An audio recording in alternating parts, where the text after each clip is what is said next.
Hello everybody, it's your boy True Wolf God. Welcome back to another video. Hope you're having a wonderful day, being safe. Let's make it a little quick. Don't forget to grab your snacks, grab your drinks, your beverages, and all types of good stuff, and let's get into it. All right. Let's yeah. Bitch, why is my tire so flat? Hold on. I just want to say there's no hope for these men. Bitch, why is my tire so flat? Hold on. Why is my tire so fucking flat I can't even drive on it? And these dusty motherfuckers want to drive up in a rental right next to me talking about, hey, shorty. I'm like, yes? Hey, you fine? What's your Instagram? Bitch, you not see me trying to change my tire? You're sitting in the car asking me for my Instagram? Anyways, let's change this tire. We don't care. Let me tell you something. We don't care. What can I say? I guess equality is tiring. What happened to her other shoes? My question. Wait, I just been.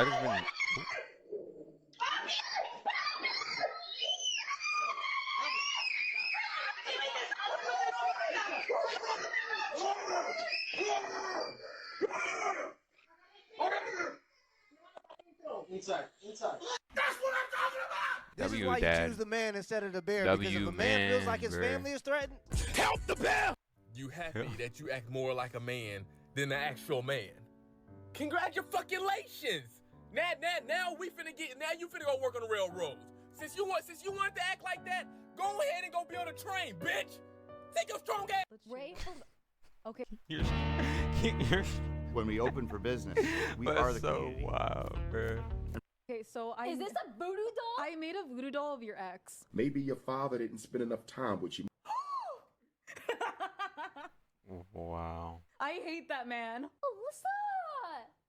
That is the most deranged shit! Oh my god! I was in my room watching an ADHD documentary, making the voodoo doll in bed. Why Ugly, does but it actually look like him, bro?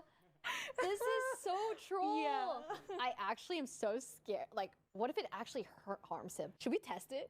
oh my god, no!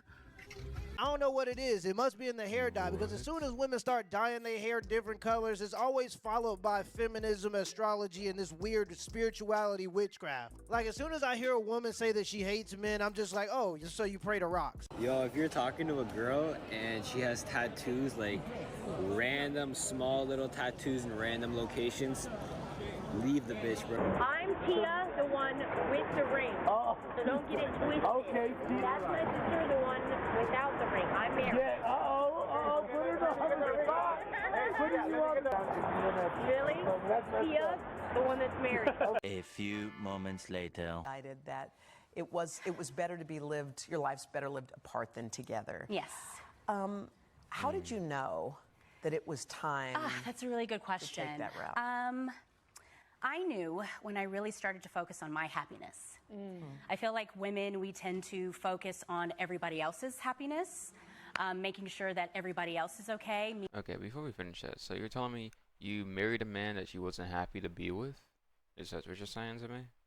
That you spend your time on a man that you wasn't happy to be with? Because like I keep on hearing that. I focus on my happiness, but how's that focusing on your happiness when you was with this man and this man was making you happy? I don't get that. I don't get that. Like, was you not happy? If you wasn't happy, then why did you marry the person? I'm very confused about that, you know?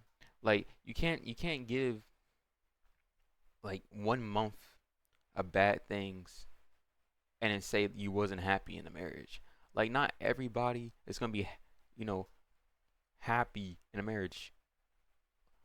Like, until the day you die. Like, sometimes it's gonna be bad things, sometimes it's gonna be good things. You're with somebody for the rest of your life. Of course, you're gonna have some good and lows. Some bad highs and shit like that.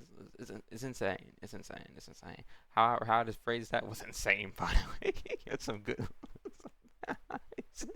All right. So sometimes it's gonna be good and then bad. Okay, you're never gonna find somebody and you're gonna always be good.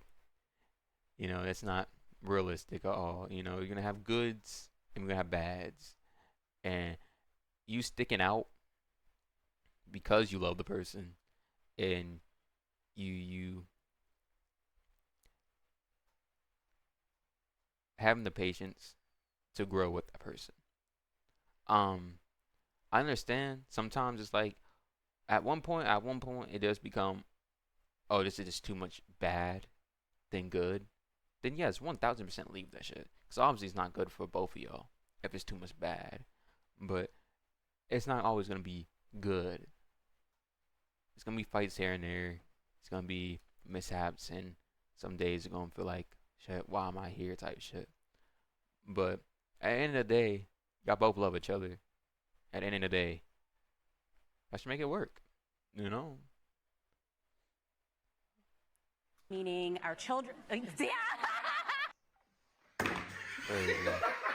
That's not just women. That's every adult with responsibilities. You think the guy that's waking up at 5 a.m. to go to a factory job is doing it because it makes him happy? The reason why people who talk about self-love are almost never in happy relationships is because love in and of itself is self-sacrificing. If you love something, you sacrifice for it. It's very tough. I would say Yeah. I've only been in the dating world for, I want to say 3 months now, and it is exhausting. It's exhausting. I want to throw the towel in. I'm like, what is wrong with, you know? You know, and I will say this. Okay. Someone had told me, and I wanted to be like, no, I disagree with you, and I don't want to believe it. They were like, you just, because my last relationship when dating was, when I was, dating this person, it was beautiful. It was amazing. It was wonderful. There was courting that was, involved. Why she care? And I was saying how I feel like that's no longer, present, meaning like people just don't court each other anymore. And this person was like, well, that's old news. Like people just don't do that anymore. There's just this whole new way of doing things. And I'm like, you mentioned tradition, and I think that's where it kind of needs to go back to. No, she need to go back to her husband because that's traditionalism. The misery always sets in when you go out into the world and realize that the love that you had with that person is actually rare. Going to daddies. I feel like one of the hardest things that I've had to adapt to is dropping my kids off at their dad's house. I've always wanted the family dynamic of having a mom and a dad in one household.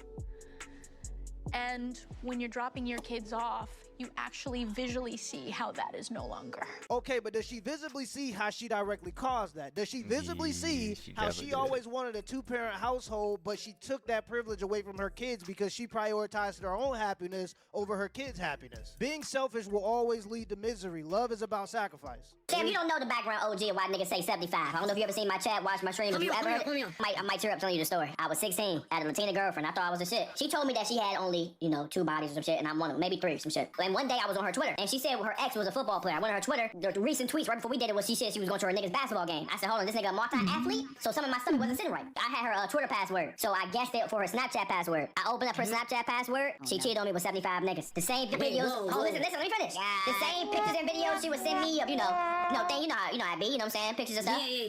I would look on her Snapchat, she would send them to 75 other niggas. It's not over though. She was having trains ran on her. Swear to God. She had kids in her mouth while she was in the car. This is my girlfriend. This is like at her job. She had kids in her mouth, was taking pictures of the kids in her mouth, sending it to her friends. She had a picture of a train running her. She looked back like this at the camera. Wait, she had videos of you? She had videos of you in there as well? Nah, it was not me in there. It was other niggas. So she had no videos, no pictures or nothing. She didn't even make it to the gallery. Bro, she had kids in the mouth. She was sending it to her friends. She had a picture of her getting a train running her, right? She looked back at the camera like this. She had the picture. She asked for the picture herself. Sent it to her friend and said, I love being a hoe. Let's say she was to confess all of this and apologize. In the moment, what would you do if you had the ability to do anything? Do you know what that did to me mentally? I haven't been right since. I feel like every nigga fall in love with a hoe though. Real shit. When I went to school, a nigga I was dapping up was telling niggas he was clapping my girl. The nigga that went to your school was dapping you up while he was clapping your bitch. Yep. I tried to fight that nigga. He ain't want it. He knew I was dating her. He ain't want to fight though. I was trying to see that nigga low key. You graduated. 2019. And why it would have been. Alright. Why is that not even bad though? Cause I'm 2021. Why that nigga saying damn, not even that bad? That's what I'm saying. Well, like, bro, what? Nigga, that's only a couple years ago. The odds were stacked against me. I won anyway. Because I win. You got lucky. Guys like you always think other people get lucky. I don't get lucky. I make my own luck.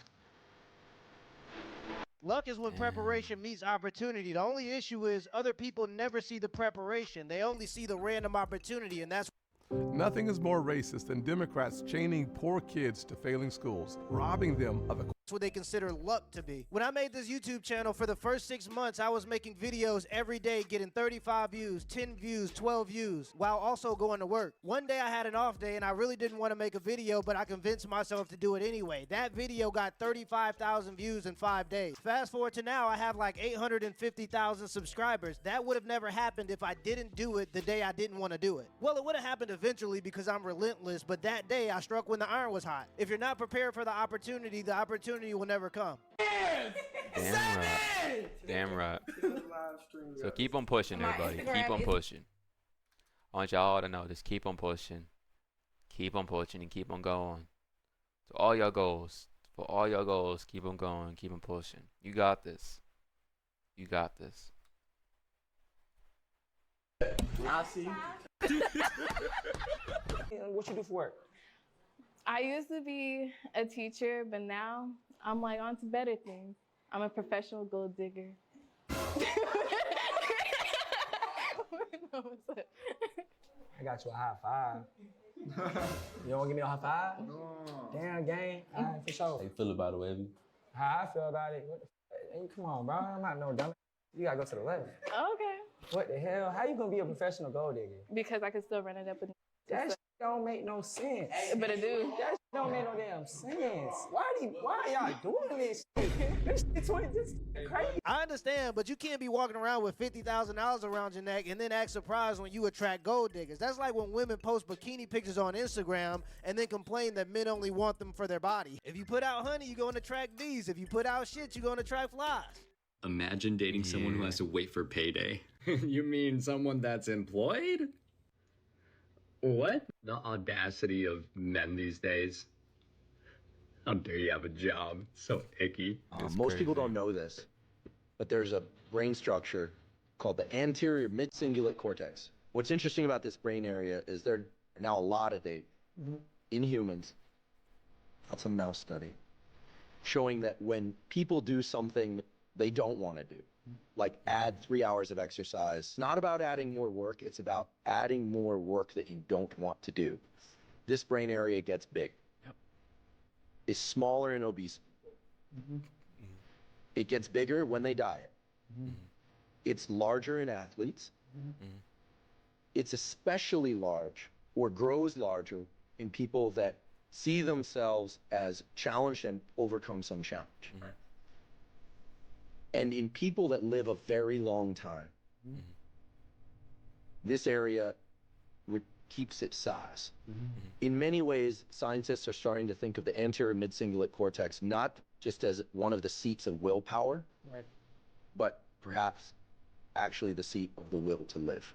Our ancestors have known about this for tens of thousands of years. It's called free will, and they believed, like I believe, that it came from God. The thing that makes humans unique and what our ancestors believed was a gift from God is our free will, our ability to say no. Unlike animals, we have a choice to go against our impulses for the greater good. And the more you say no to your impulses, the stronger your will becomes. That's why they call it willpower, because it's a muscle that you have to work. And this is why men have so many things that are addictive shoved in your face: pornography, alcohol, weed, gambling. All of these things are to attack your willpower. They want to attack the masculine willpower because they understand that it doesn't matter how physically strong a man is. If he's sedated because he's a slave to his vices, he'll never fight back. As men, it's our duty to control our impulses and not let them do it. They don't want you to win. They want you broke. They want you miserable. They want you unhappy. So make sure you be happy and you keep going and you keep winning. I'm for serious change. Not going to be in a leader that's the Tired stuff. Hey, appreciate y'all watching. Much love to all y'all. Hope you're having a good rest of your day. Be safe. Much love. Said that like twice already. 33 times already. 4 times. You know what? Just much love to all y'all. I appreciate y'all. Have a nice day.